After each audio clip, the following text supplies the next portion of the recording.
graça e a paz do Senhor Jesus, meus queridos companheiros aqui do nosso canal, que nos acompanham de perto aí todas as semanas. Nós estamos aqui para mais uma das nossas aulas, né, no nosso canal IBJ DTO.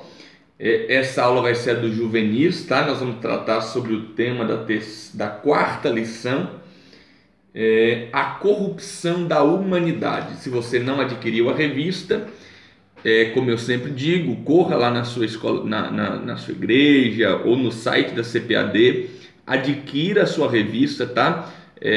Para você acompanhar as lições, para você ficar por dentro das lições, e muito mais do que simplesmente comprar a revista, participe da escola bíblica dominical, tá bom? Alguém comentou, fez um comentário no vídeo aqui falando a respeito de que as lições nossas não são simplesmente para professores. Isso é uma realidade.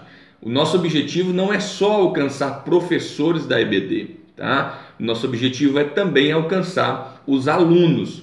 Só que isso não é para poder tirar o mérito de você ir lá na escola bíblica dominical, não. Muito pelo contrário.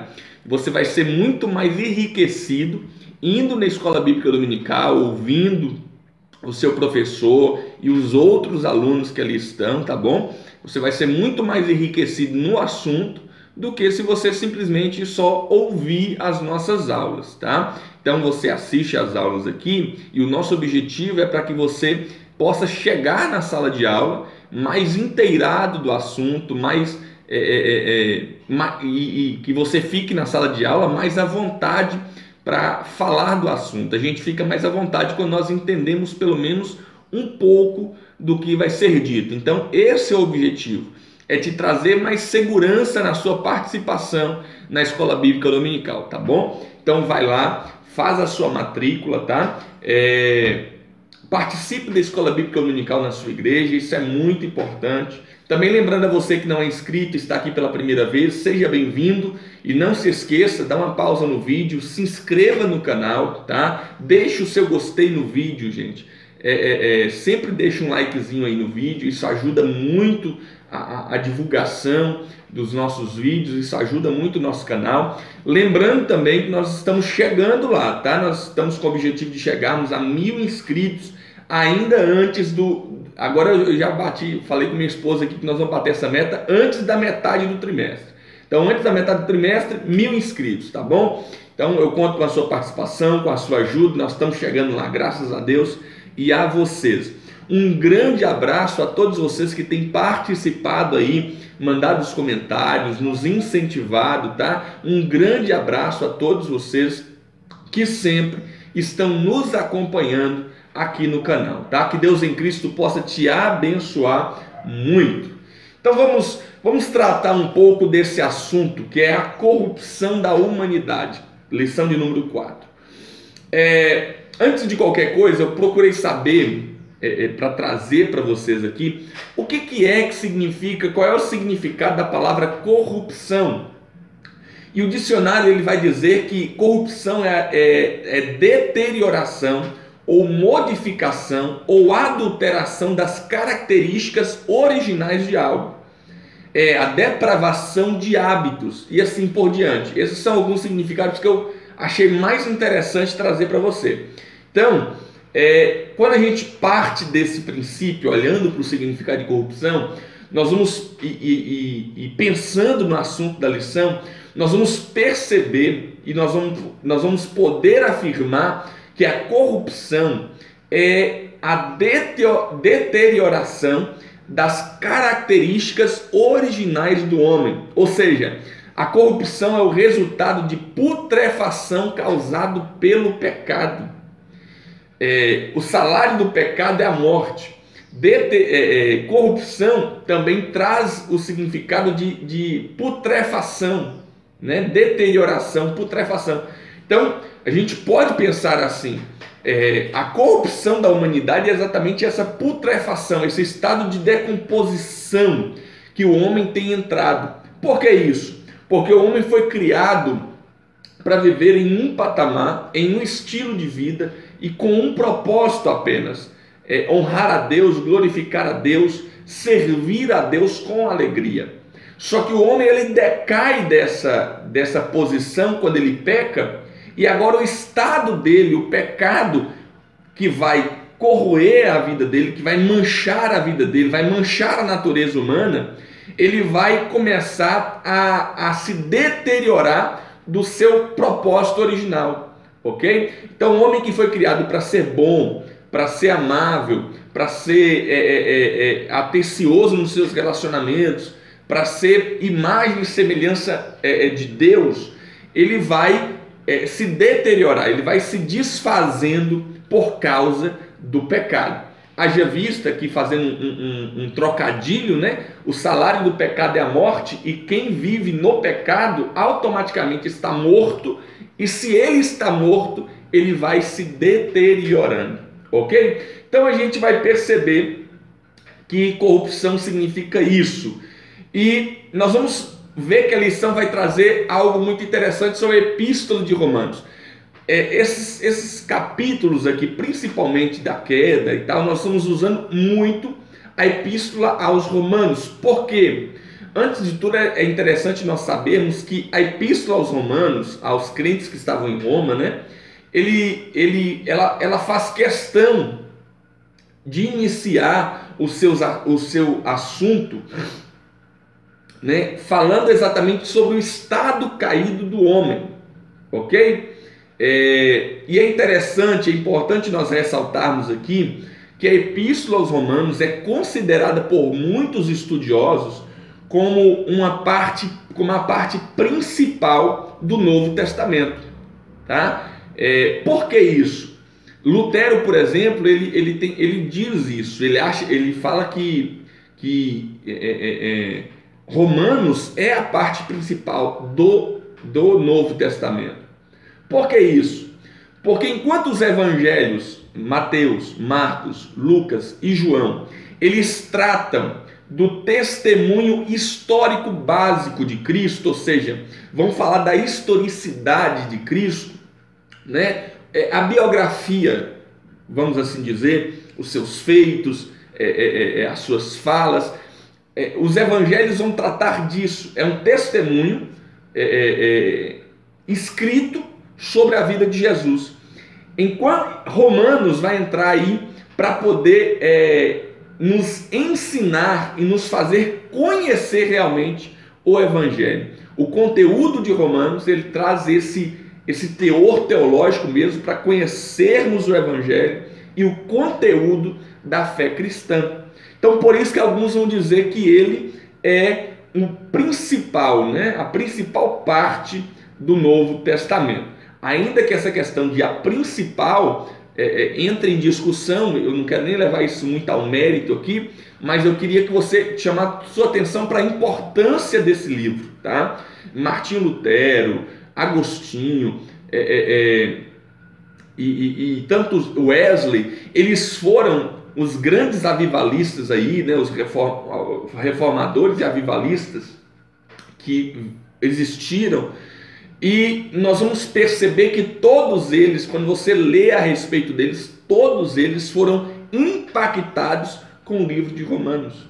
Exatamente porque o livro de Romanos tem um teor teológico e evangelístico também muito poderoso, tá? Ele nos ensina a conhecer o Evangelho. Então te aconselho, aí um conselho meu, leia o livro de Romanos, tira um tempo aí, leia o livro de Romanos com muita cautela, com muita calma, e eu sei que você vai ser muito beneficiado nisso, tá bom? Então, voltando aqui para o tema, quando a gente fala de corrupção, logo, principalmente aqui no Brasil, a gente logo lembra de onde? Brasília. A primeira coisa que vem na nossa cabeça é Brasília, porque a gente pensa que corrupção é somente o que está acontecendo aí na escala federal, na estadual, né, municipal, envolvido em política.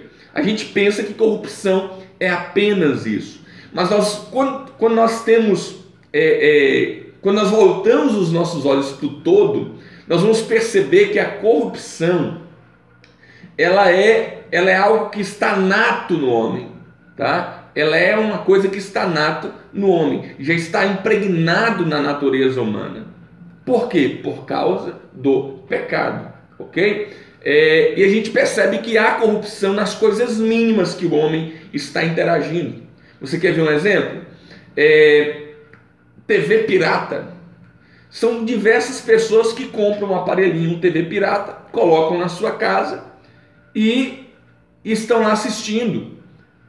E elas acham ruim a questão da corrupção. Mas não seria isso também uma corrupção? Afinal de contas, eu estou usurpando, eu estou roubando um sinal que não é gratuito, ok? Se eu não tenho condição de ter uma televisão aberta, né, uma televisão a cabo ou satélite, eu então tenho que ter só a TV aberta, o que eu tenho disponível nos canaizinhos lá, aberto ao público, você não acha? Isso também é corrupção. Quando você compra alguma coisa pirata, um CD pirata, um DVD pirata, ok? Ou quando você tira, por que isso? Porque tira os méritos, né, de quem produziu, de quem investiu dinheiro naquilo ali. Ah, mas é muito caro. Isso aí é outra discussão, que eu acho injusto nós puxarmos isso para dentro desse âmbito, tá? A questão de ser caro, de não ser caro, isso é outra questão. Mas nada justifica a questão de nós nos corrompermos com a desculpa de que nós não temos condição de adquirir, ok? Então a gente percebe que a corrupção está presente nas menores transações dos homens. Se você é um cristão, eu queria chamar sua atenção para o cuidado com essas coisas, tá? A gente acha que as pequenas coisas não vão fazer diferença, mas é aí que nós precisamos tomar muito cuidado. Tudo faz diferença, viu? Não existe pecadinho ou pecadão. Para Deus é pecado, ok? Então vamos lá. Já que nós entendemos aí o que é corrupção, tópico de número 1, os homens sabem a verdade. A verdade, gente, sempre esteve diante das pessoas, diante dos homens, em todo um tempo. Só que os homens, por escolherem, porque quando o homem cai, ele cai deliberadamente porque ele escolhe cair, ok? Ele escolhe desobedecer, ele escolhe dar ouvidos a Satanás e não à voz de Deus. Ele escolhe dar crédito ao que o diabo fala e não ao que Deus fala, né? E nós vimos isso aí nas lições anteriores. Então, hoje eles se negam, eles não só eles não só não veem, né? Ou melhor, eles se negam a ver a verdade, a contemplar a verdade. E isso por causa das suas conveniências. João capítulo 18, versículo 37 e 38, nós vamos ver Pilatos conversando com Jesus, né? E aí Pilatos vai perguntar a Jesus: tu és o rei dos judeus? Jesus vai dizer para ele: tu o disses, porque eu vim para falar a verdade, né? Aí ele vai perguntar para Jesus: mas o que é a verdade? Você percebe que Pilatos está diante da verdade, porque Jesus é o caminho, a verdade e a vida. Ele está diante da verdade, diante do Rei dos Reis, diante do Senhor, e Jesus em momento nenhum negou ser rei. E ainda explicou para eles, dizendo: o meu reino não é deste mundo. Mas mesmo assim, eles se negam a enxergar a verdade. Por quê? Por conveniência, tá? Era conveniente a ele apoiar o império. Era conveniente a ele não aceitar o testemunho de Jesus. Era conveniente a ele ser bom com os algozes de Jesus, com os acusadores de Jesus, por questões de conveniência política. Você percebe? Então o homem ele se nega a ver a verdade por conveniência. E aí nós vamos ver no capítulo 1 de Romanos, versículo de número 20, ele vai dizer assim, ó: porque desde a criação do mundo, os atributos invisíveis de Deus, é invisível de Deus, os atributos, ok? Que aí ele vai dizer alguns: seu eterno poder e a sua natureza divina têm sido observados claramente. É invisível, mas têm sido observados claramente podendo ser compreendidos por intermédio de tudo o que foi criado. Então o homem tem noção do Deus Criador, o homem tem noção dos atributos de Deus, olhando para a criação do Senhor. A Bíblia diz que os céus proclamam a glória do Senhor. Quando falam de glória, fala de manifestação de poder, de graça, é isso que está falando, ok? Daquilo que revela a Deus. Então o homem tem acesso a tudo isso, mas os homens, eles se negam a dizer que veem, a dizer que sabem, mas eles sabem a verdade. Até porque o homem é um ser moral. Ainda que ele esteja moralmente decaído, dentro dele ainda, ele consegue saber o que é certo e o que é errado. Só que o homem, pela sua natureza, ele vai escolher sempre o que é errado. Ok? Então, os homens sabem a verdade. A criação fala a respeito de Deus. Desde de tudo que foi criado, a criação fala a respeito de Deus. Porém, esse conhecimento de Deus, ele não é possível à passividade das pessoas. Tá? Eu não quero me relacionar, eu não quero me envolver, eu não quero me meter tanto, eu não quero ler a Bíblia, eu não quero conhecer a Bíblia, eu não quero conhecer o Evangelho. O conhecimento de Deus não é cedido a essa passividade humana. Ele é permitido, o conhecimento de Deus é permitido apenas para quem tem uma atitude positiva e receptiva. O profeta Oséias, se não me falha a memória, vai dizer: sigamos e prossigamos em conhecer o Senhor. É uma atitude de ir, de ao querer alcançar, de desejar conhecer o Senhor. Os homens não só sabem da verdade, mas o tópico 2 vai dizer que eles desprezam a verdade. O que é desprezar? É saber o que é, mas é rejeitar. É uma coisa que vem ao seu encontro, mas você bloqueia, você rejeita deliberadamente a verdade. Jesus veio ao mundo, Jesus se revelou ao mundo, né? O Deus de amor é revelado em Cristo, e aí as pessoas o rejeitam, o desprezam. Jesus veio pregando a verdade o tempo todo o seu ministério, mas as pessoas o desprezam, ok? Eu estou falando também da lição de jovens aí no canal, e eu falando sobre a questão dos milagres de Jesus, que é o tema. Nós vamos perceber que Jesus veio fazendo milagres para pregar o Evangelho, para evidenciar o Evangelho, mas algumas pessoas vão rejeitá-lo, vão menosprezá-lo, vão deixá-lo de lado. Jesus cura um endemoniado gadareno, e quando as pessoas vão até Jesus, as pessoas, por causa da lucratividade que eles tinham com os porcos, eles vão pedir para Jesus ir embora daquela terra. Então as pessoas rejeitam a verdade. O homem ele tem uma tendência maligna, ele tem uma tendência para o mal. Olha o que Gênesis 6,12, que está até aí no início da lição, vai dizer: e viu Deus a terra, e eis que estava corrompida, porque toda a carne havia corrompido o seu caminho sobre a terra. Então toda a terra foi manchada por causa do pecado. É o que a gente falou sobre a universalidade do pecado. O pecado entrou através de Adão, mas como Adão é o pai de todos nós, né, digamos assim, porque nós todos viemos de Adão.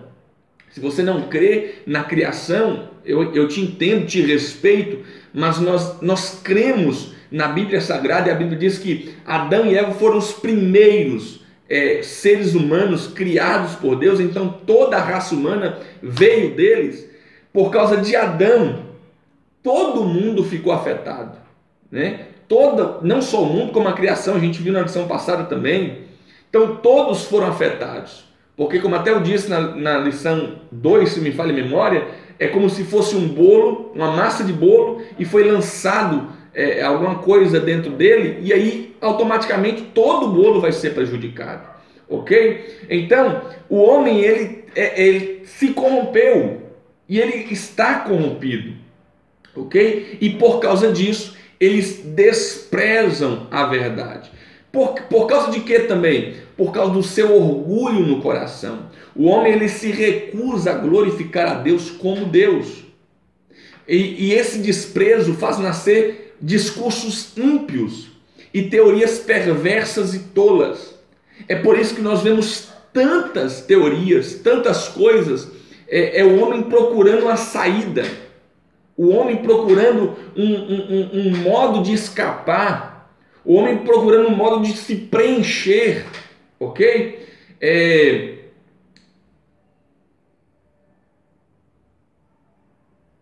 O homem, por causa da sua preocupação consigo mesmo, ele tem se afastado de Deus como centro e como a sua fonte de felicidade, tá? E como consequência disso, é o que a gente conhece por humanismo, isso, e nós vamos ver aí no último tópico falando sobre isso, tópico 4, e as consequências dessa questão do humanismo, do homem no centro, traz o obscurecimento do seu entendimento, do seu raciocínio e o embotamento da sua moral.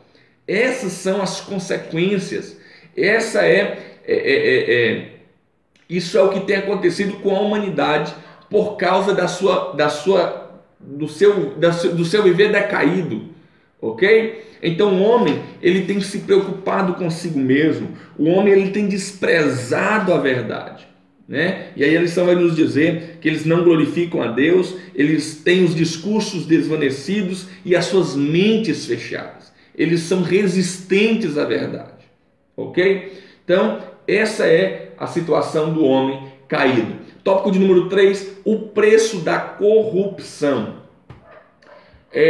Eu vou deixar aqui uma frase de alguns escritores, você vai entender muito bem esse tópico aí já de primeira, tá bom? D.R. Davis, ele escreveu o seguinte: a rebelião contra Deus criou um vácuo na natureza humana, e esse vácuo precisa ser preenchido, se não por Deus, então pelo demônio do ser. Todos os desejos e excessos do comportamento humano são tentativas de satisfazer aquele doloroso vazio que o mundo nunca poderá preencher. O homem, como resultado da sua queda da graça divina, está condenado a um anelo insaciável. Fecha aspas. Então, olha o que esse escritor Davis está falando. A rebelião que o homem criou contra Deus criou um buraco na alma do homem, criou um buraco na natureza do homem.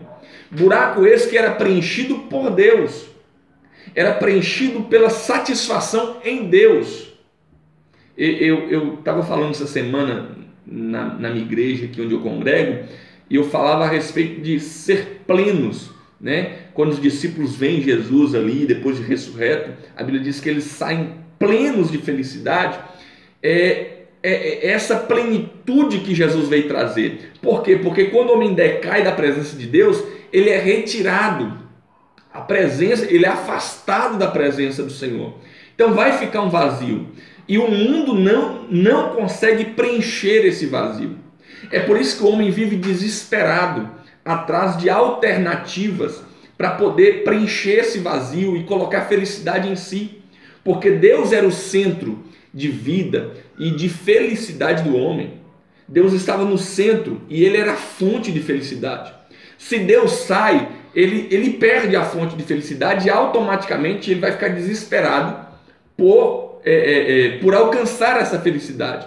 É por isso que os homens se acabam em bebedeiras, nas drogas, nas glutonarias e assim por diante. É um desejo que tem no homem insaciável, porque o mundo não consegue preencher, e quanto mais ele procura, mais ele vai tentar conseguir, porque ele não consegue alcançar. É um buraco que ele vai cavando sem conseguir encontrar. Só Deus tem o poder de preencher isso no homem, ok? É por isso que o escritor está falando, ou você é cheio de Deus, ou você vai ser cheio do demônio do ser, ou seja, o eu colocado em primeiro lugar, o eu colocado em evidência, o eu colocado no centro, e esse eu vai me fazer com que eu busque compulsivamente a felicidade, a alegria saciar esse desejo e tampar esse vazio na alma, na natureza humana. Então esse é o pensamento do escritor. C.S. Lewis também, que é um escritor muito conhecido também, ele no livro The Problem of Pain, de 1940, ele vai dizer o seguinte, abre aspas, os perdidos, diz ele, gozam para sempre de horrível liberdade, para sempre pedir, abre aspas, os perdidos, diz ele, gozam para sempre de horrível liberdade que eles sempre desejaram e pediram, e portanto estão escravizados por si mesmos, fecha aspas. Ou seja, o homem desejou, lá no Éden, o que acontece aqui no Éden, é que o homem desejou se libertar, se assim eu posso falar, da presença de Deus, da autoridade divina sobre ele, ok? E por causa desse desejo, o homem vai ser escravizado por si mesmo. Lembra do povo de Israel? Quando Samuel governa, e o povo chega em um governo teocrático, né? Onde Deus é o Senhor, o rei ali, e Samuel é o representante legal ali, né? O sacerdote, juiz e profeta, e nós vamos perceber que o povo vai querer o quê? Um rei. O povo quer retirar a autoridade divina do seu reino. E Deus permite isso. Deus entrega para o povo um rei. Deus permite o povo escolher um rei. E aí nós vamos ver todas as sucessões nesse reinado humano, como é que vai ser.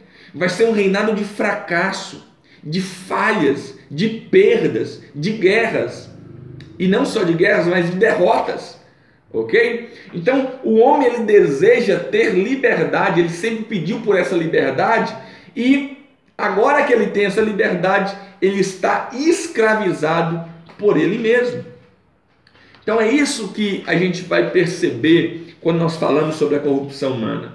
Paulo, ele é interessante que Paulo vai dizer em Romanos aí, Paulo vai repetir no capítulo 1, por 3 vezes a expressão Deus os entregou ou Deus os abandonou.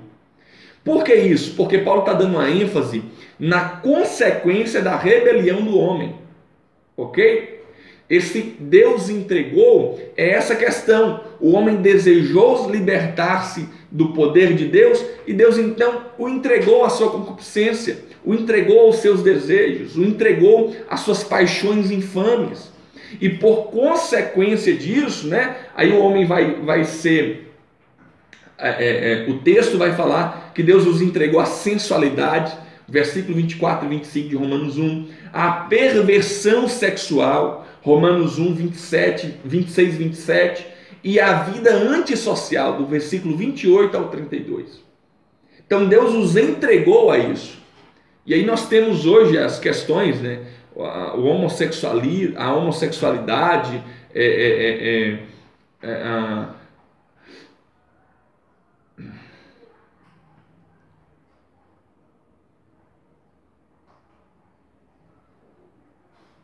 o abuso sexual de crianças, o abuso sexual de adultos, o estupro e assim por diante, a perversidade, a sensualidade, as pessoas que valorizam, desvalorizam o seu corpo, ok? Buscam em todo o tempo a atenção, sendo sensuais. Isso eu falo não só para mulheres, porque quando a gente fala de sensualidade, vem um pensamento machista aí, né, infelizmente, de que só a mulher é sensual. Mas tanto a mulher quanto o homem, eles são sensuais, eles têm esse mal neles, de querer sensualizar, de querer provocar o outro. Então a sensualidade e a vida antissocial, as pessoas não conseguem mais conviver. As pessoas têm dificuldade de relacionamentos. O que Deus está querendo dizer com isso? Deus está querendo dizer com isso que o pecado é um caminho para a autodestruição moral, para o vexame, ou seja, a vergonha, e consequentemente para a dor. É isso que Deus está querendo falar com o homem. Esse caminho é a autoestrada do inferno mesmo. Tem uma música aí, um rock, né? Muito conhecido aí pelos roqueiros, que é Highway to Hell, acho que é assim. Autoestrada para o inferno. E aí é exatamente isso. Todas essas coisas é a autoestrada direto para o inferno. Ok?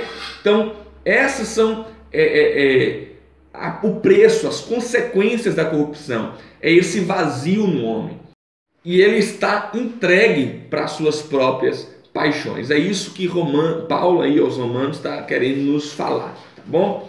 Tópico de número 4, o humanismo. De maneira bem rápida, bem simples, para a gente poder saber o que é isso. O humanismo é uma filosofia, tá? Que coloca o homem no centro do universo, tá? Apresentando uma oposição à autoridade metafísica, deixando o sobrenatural de lado e dando prioridade ao homem. De um modo geral, gente, o humanismo ele deifica o homem, ou seja, coloca o homem na posição de Deus, tá? E tenta banir o Criador. Esse é o resumo. Acabamos o que é o humanismo aqui. Ele quer deificar o homem, quer colocar o homem na posição de Deus, né? Autossuficiente, todo-poderoso, que tem o poder de escolher, que tem o poder de fazer o que bem quiser, e ele quer excluir, banir, deletar o Criador. Esse é o humanismo de maneira muito simplificada e bem vista, né? E de modo geral.